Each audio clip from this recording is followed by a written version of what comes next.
If someone had told me a single sentence could change my entire life, I would have laughed. But that was before she spoke. My name is Grace, and I'm 32 years old. For years, I thought I knew what family meant. Love, loyalty, and trust. I married Mark because I believed in all of that.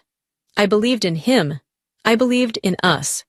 But nothing could have prepared me for the day my world cracked open, all because of 7 little words. It happened when my in-laws left for their dream vacation in Hawaii, leaving me behind to care for Sophie, my sister-in-law who, until that moment, had never spoken a word.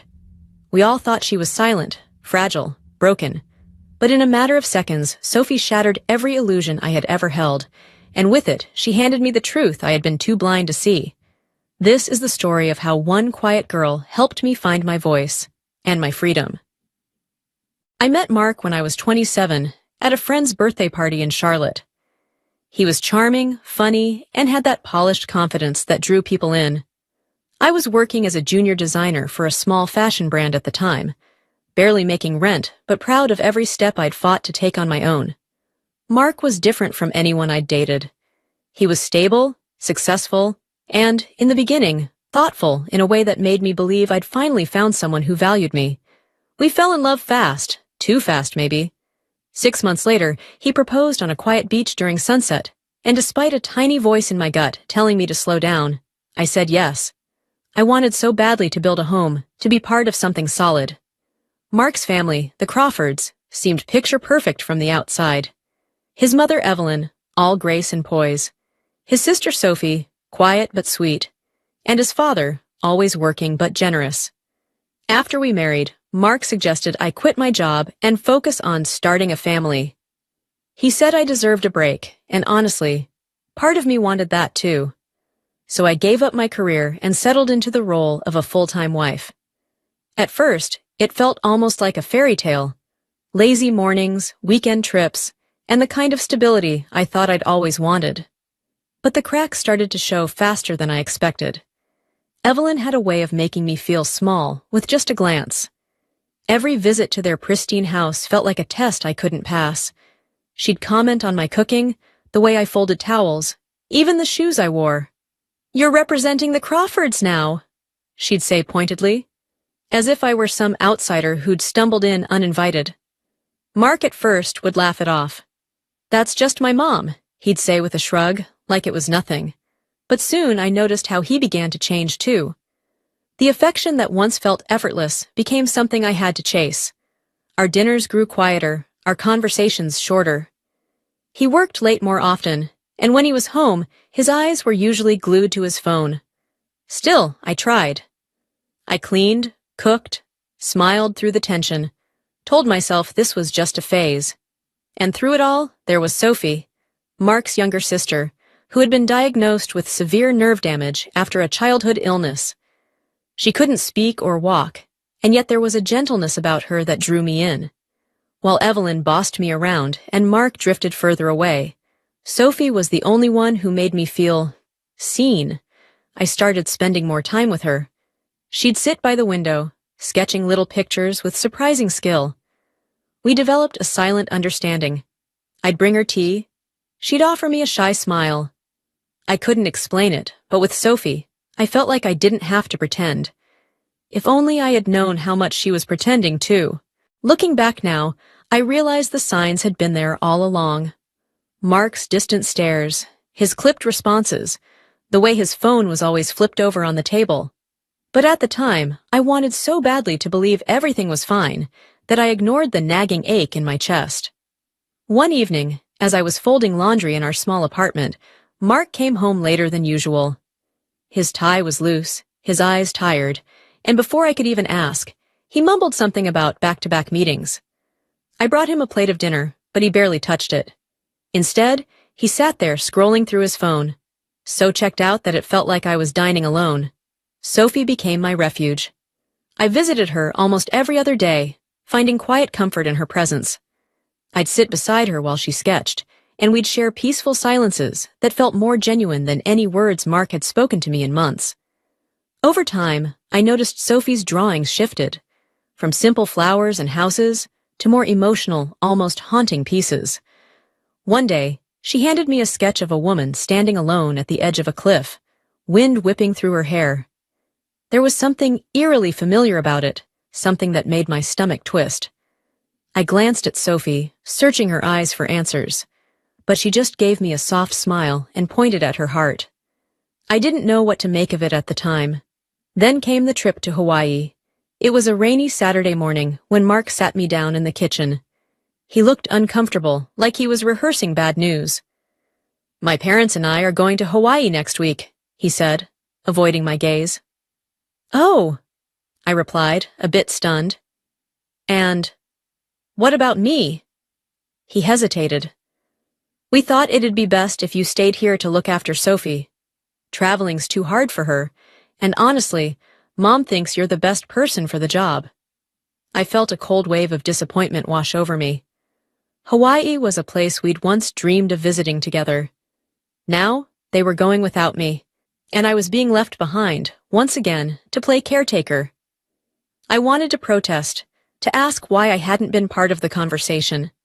But before I could find the words, the doorbell rang. Evelyn walked in, her smile tight and eyes sharp.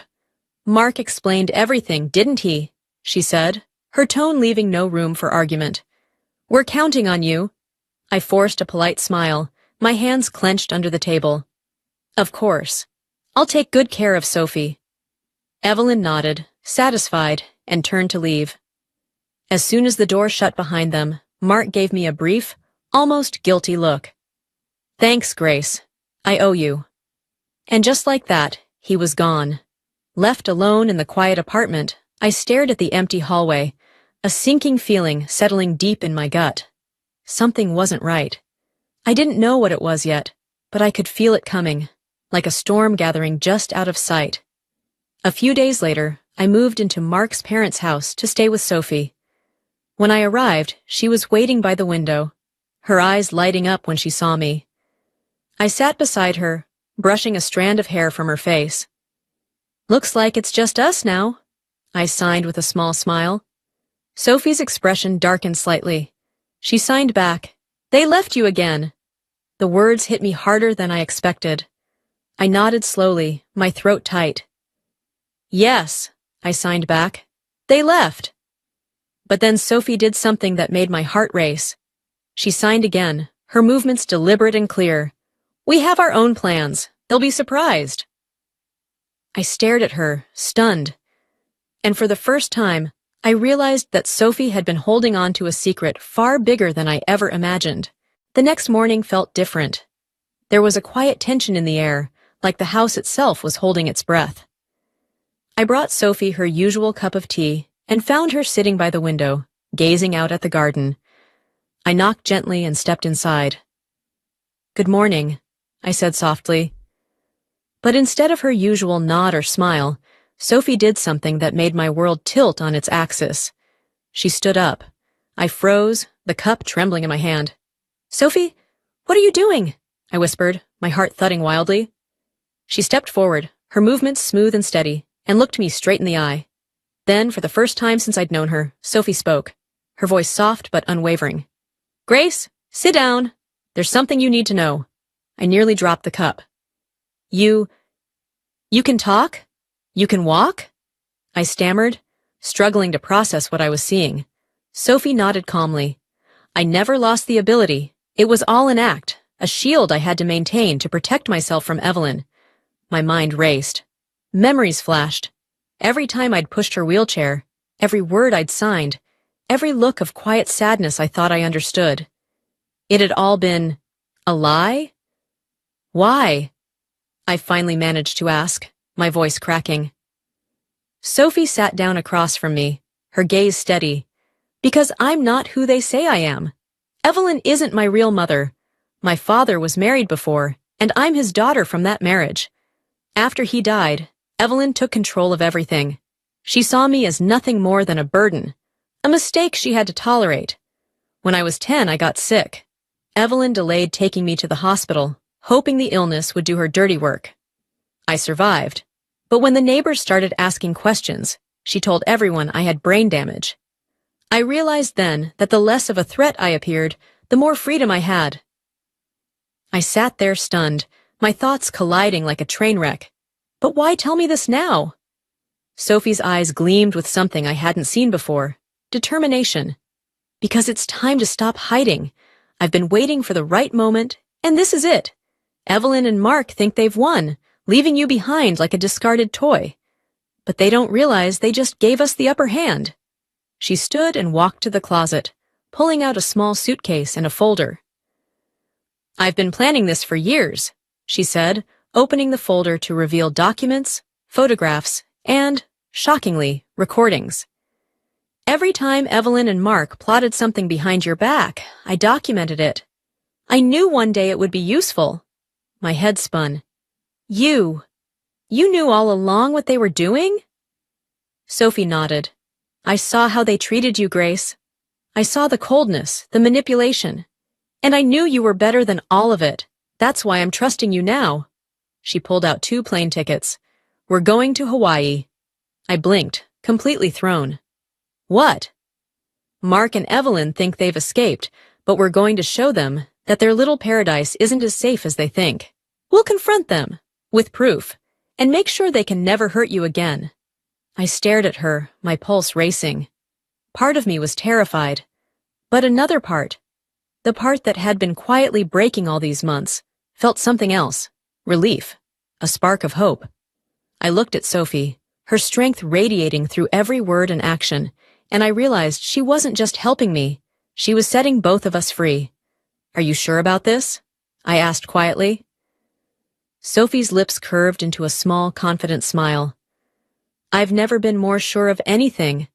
I took a deep breath and nodded. Then let's do it. And just like that, the pieces of my broken world started to shift, not toward destruction, but toward something stronger, something new. We were no longer victims of their games.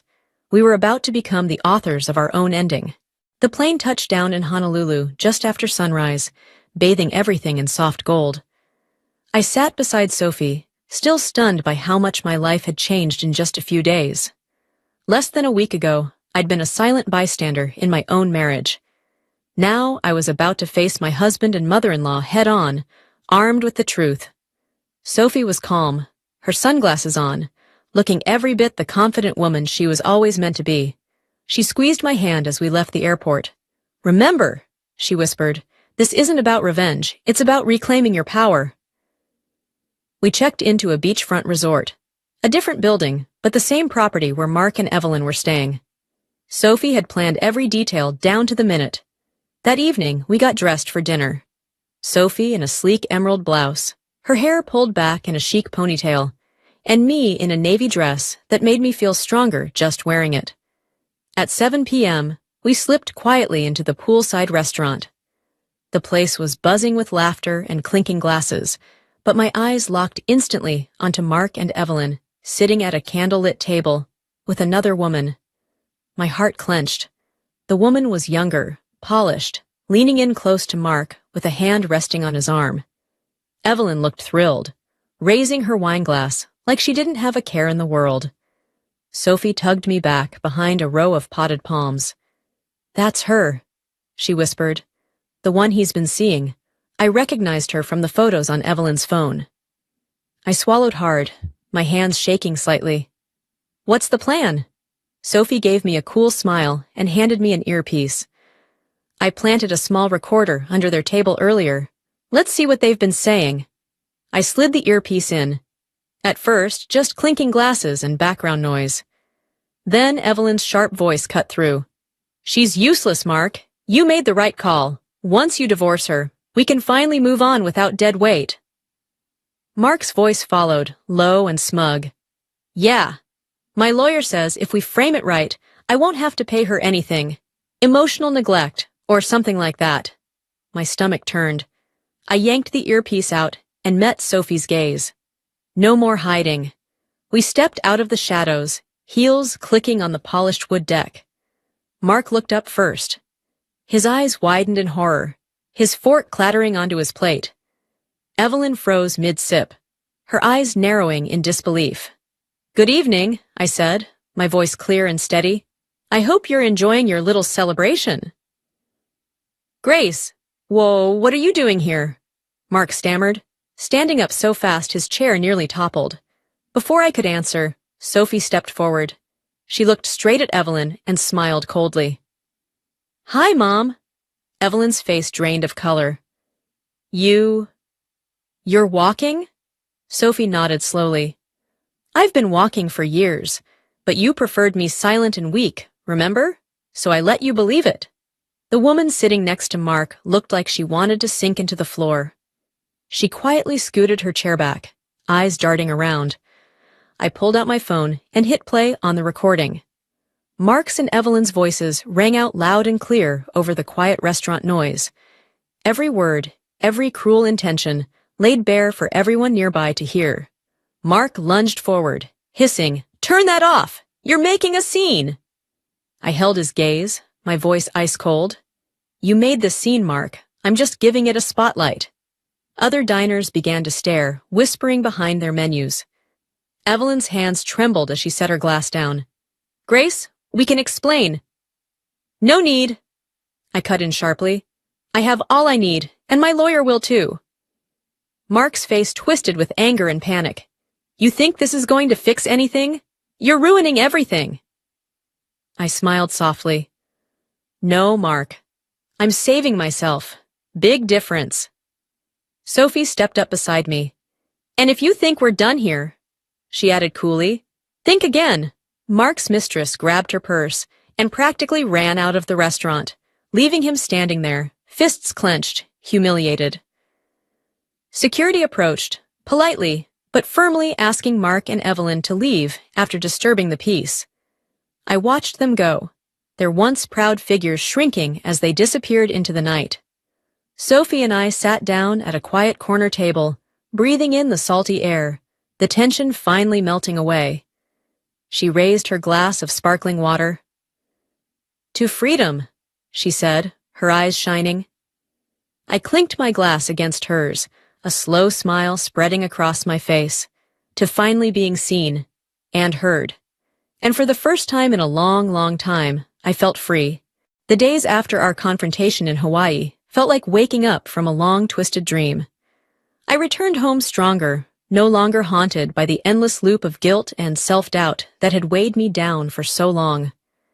The old Grace, the woman who once bent over backward to please everyone, was gone. In her place stood someone new, someone who had learned the hard way that silence and patience are not the same as strength. The legal battle moved faster than I expected. With Sophie's help and the mountain of evidence she had gathered, my lawyer built an airtight case. Mark tried to fight it at first, but the more he pushed, the more tangled he became in his own lies. In the end, the court ruled in my favor, granting me a fair share of the marital assets, spousal support, and even a formal apology, though no words could ever truly make up for what I'd endured. But more important than any settlement was the peace I found within myself. I moved into a small apartment downtown. Nothing extravagant, but it was mine, every inch a symbol of freedom and resilience. I found work as a freelance consultant, choosing projects that aligned with my values and refusing to let anyone belittle or undermine me again. For the first time in years, I woke up each morning excited about my own future, no longer shackled by someone else's expectations. Sophie and I grew even closer after everything. She finally enrolled in the graphic design program she'd always dreamed of, and her talent blossomed in ways I'd always known it would. We often met for coffee or long walks in the park, and though we were no longer technically family, she remained my sister in every way that mattered. One afternoon, as we sat on a bench watching the sun dip below the horizon, Sophie turned to me and said something that stuck with me ever since. You know, Grace, sometimes the hardest battles we fight are the ones no one else can see, but that doesn't mean they aren't worth it. I nodded, squeezing her hand. And sometimes, I added, the quietest voices are the ones that change everything. Months passed, and life settled into a peaceful rhythm, but I didn't forget what I'd learned. I started volunteering at a local women's shelter, offering workshops on financial independence and emotional resilience. It wasn't long before a few of us co-founded a small nonprofit organization, dedicated to supporting women escaping toxic relationships. Helping others find their strength became my new purpose, a mission born from the ashes of my own pain. Then, one chilly autumn morning, there was a knock at my door. I opened it to find Mark and Evelyn standing there, both looking far from the polished, powerful figures I remembered. Mark's eyes were hollow, his shoulders slumped. Evelyn's face was lined with something I'd never seen before: regret. "Grace," Mark began, his voice cracking. We need your help." I said nothing, simply standing in the doorway, letting the silence stretch between us. Finally, Evelyn spoke, her tone soft, almost pleading. "We were wrong. About everything. We've lost. Everything." I took a deep breath and shook my head gently. "I'm sorry for your pain," I said calmly, "but I won't lose myself again by trying to save people who once broke me." Their shoulders sagged, and after a long, heavy pause, they turned and walked away. I closed the door behind them, my heart steady. I wasn't angry, I wasn't bitter. I was simply done. I stepped out onto my balcony, breathing in the crisp fall air. The city buzzed softly below me, alive with possibility. I hugged the knitted pillow Sophie had made for me, a small but powerful reminder of everything we'd overcome. Not every story has a happy ending, but sometimes the best endings are the ones where you find yourself. And for me, this wasn't just an ending. It was the beginning of a life I had finally chosen for myself.